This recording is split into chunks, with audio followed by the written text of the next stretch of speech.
So it's 6:42. The first thing you want to do is get your meat back to the fridge. If it's cooking from room temperature, it'll be a lot happier, tastier is what I find. Happy meat is tasty meat.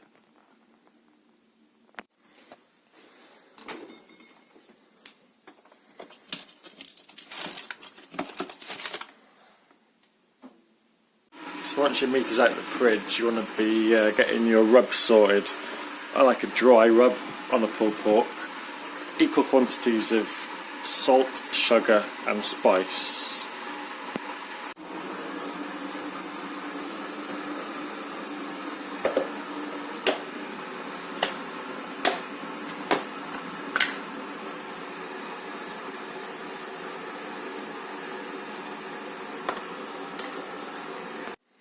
So then you want to rub your spice mix into your pork. So I'm going to cover it all over now, so it can be starting to soak in, and I'll give it a better rub later on.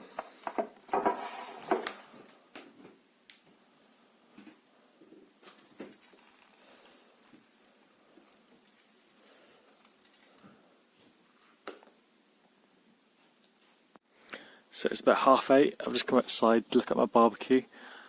I've got my chimney starter, half filled it with charcoal. Well, what this does is you basically light a fire in the bottom and it heats up through, creates a chimney effect, and is a really good, efficient way of lighting your barbecue. So I start it with Vaseline and cotton wool and a tall jet lighter. Great lighters, Amazon, 5 for £4 or something like that. Windproof. And just stick the chimney on top, and then leave that. When you come back, that'll be nice and glowing and ready to tip out to start the fire. So about 10 minutes later, my chimney starter's done its job. It's nicely lit some really good coals, and in the meantime I've laid a bunch of unlit coal in a semicircle, or on one end of my barbecue, the same end as the vent. Actually no, my vents are in the middle, aren't they? Yeah, my vents are underneath. So my coals are on the side, unlit, and I'm going to tip this onto one end of the coal.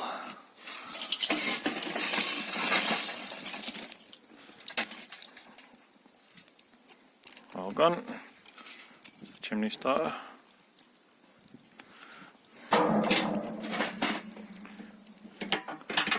And then I'm going to rearrange this a little bit so it lights the fuse.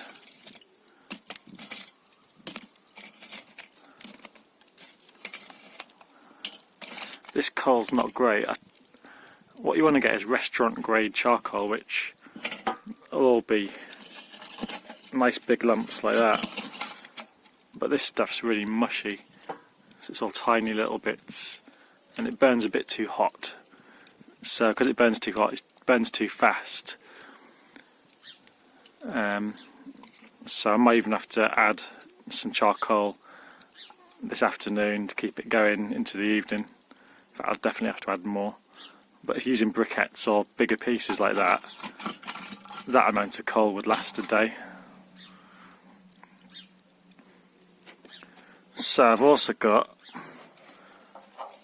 a foil tin full of water, and I'm going to stick that on that side. So that does two things. It creates a humid environment for the meat, and it catches all the fat. So I'll stick my grill on.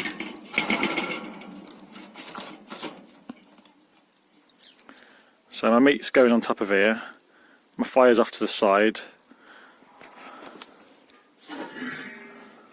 and all my vents are open. So inside now it's making the air's coming up through the fire, round the top, and then out the exhaust. whilst heating up the meat. So I reckon that should get it, well, in half an hour, so that should be over 200. And then I'll turn down my bottom vent,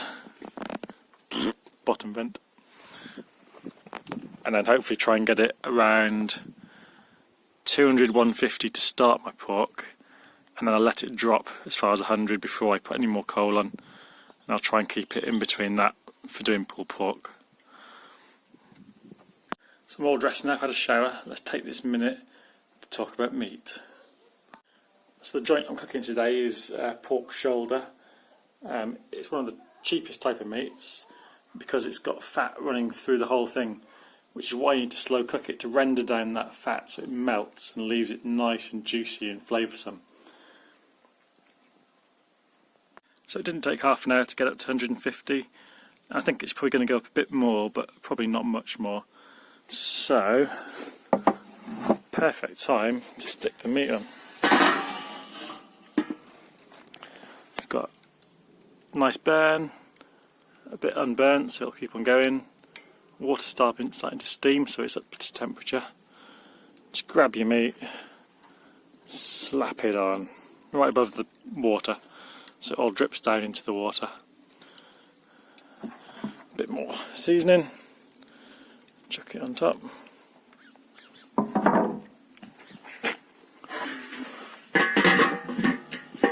Lid on, and then I'll just keep an eye on the temperature through the day, and then I pretty much won't do much until it gets to close to 100 degrees, and then maybe I'll put some more coal on later.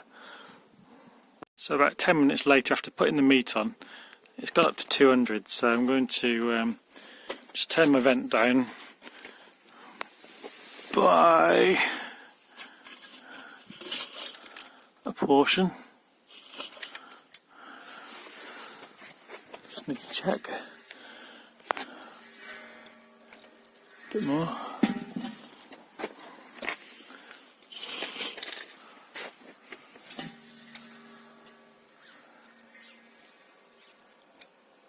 Yeah, it might be too much. Open it a bit.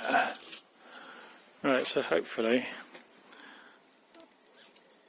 that should bring the temperature down closer to the 150 mark. And I've also just closed my exhaust vent by about a quarter, just try and slow that initial heat, because this would be the hottest part of the fire at the start. So it's about 1:45 now, and until now all I've been doing is keeping an eye on the temperature and adjusting vents if needed.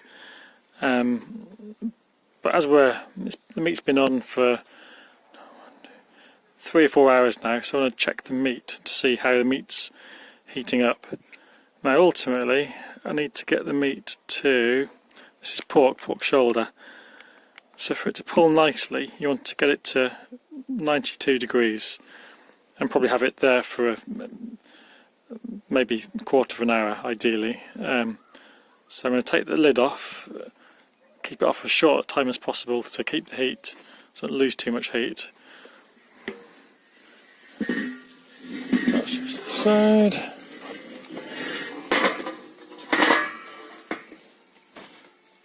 That's looking good. Nice bit of char on the outside. So stick the probe into the fattest part of the meat. Check the coals, yep, still nicely burning. And so you've got my thermometer saying.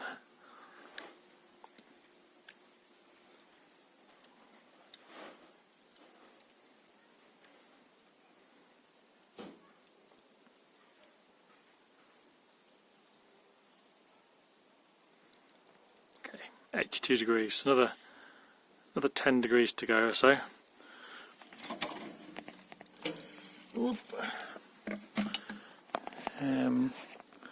Whilst I've got the lid off, I'm going to try and just push that bit of coal over a bit so that it lights this stack I've unlit. There's been a fire there, so that's lit that. Let's see what I can do with a spare hand. Push Pass that bit of coal that way. And that one should catch. And then this little bit, push it that way too.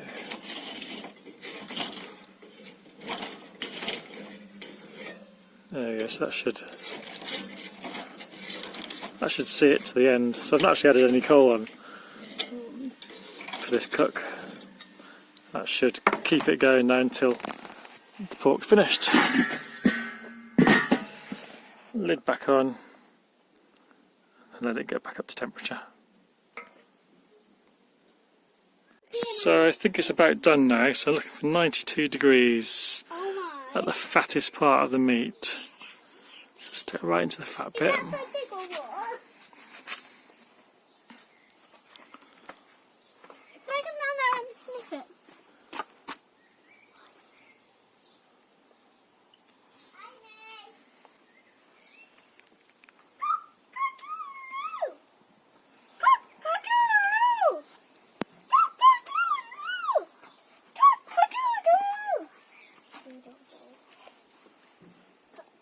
That'll do, 92 degrees.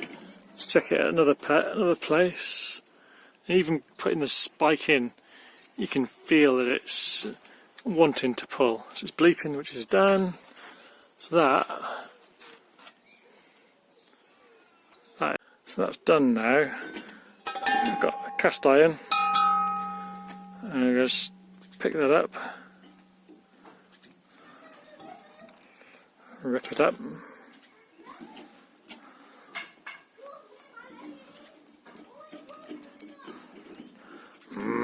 Tasty.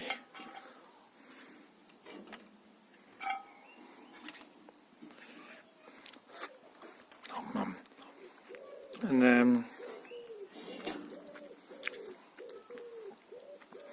letting a bit of heat get into the cast iron. And then I'll put the lid on and just leave it for about half an hour. I've taken the meat off in the cast iron, it's just resting now. And so I can sort out my barbecue for different types of cooking now, so sausages and burgers and things. So I don't need that anymore. That's the leftover water plus all the fat which is drained off the pork. Tasty but gross. I've got the floor. And then all these nice bits of coal.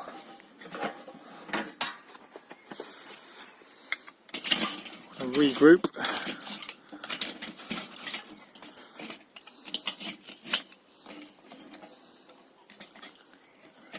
I always keep my coal on the left. I'm going to tip a bit more coal on that now, and that should go right into the evening for doing chickens and sausages and burgers and stuff. Yummy. So all this yummy stuff burnt onto the grill, and the carbon isn't bad really because it's sterile, but a great mate. And you just grab the one that's the right size and scrape it across.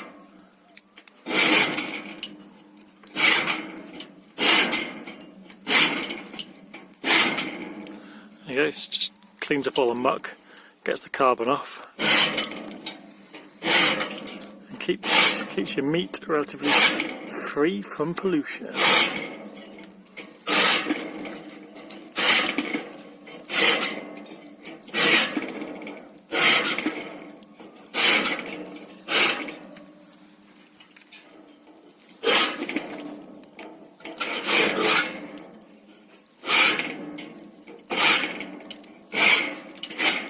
It's got different size notches for different size grills. I think it's better than the metal brush type because they just get clogged up with fatty oilness. At least all that now, you see the smoke from it, it'll just go into the fire and burn itself off. So I've got Bethan on camera so I can show you pulling pork. 2 forks, and if it's cooked properly you should just be able to pull the meat apart like that. Tell me when I need to press it. When shall I press it? It's like this recording, Bubs. Leave it like that. Shall I press it now? No, leave it on, Bobs. So you keep on going, pulling all the different bits so all the lumps disappear. And what you want to do is mix up, keep recording, and you mix up all the nice spice mix on the outside with the nice soft juicy meat on the inside, so it spreads the flavour throughout the whole thing. I see your hand. And sometimes I add a sauce at this stage, so like a good homemade barbecue sauce, or a splash of apple juice, or a splash of cider. Just adds to the moisture. When shall I press it? So I keep filming, Bobs, until I've got a bit more pulled. This looks tasty, doesn't it?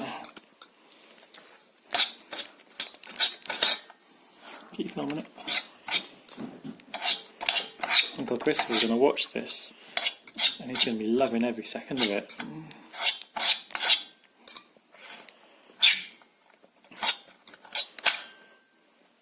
So if you don't manage to get the temperature when you're cooking to 92, this will be much harder, because the fat won't have fully dissolved.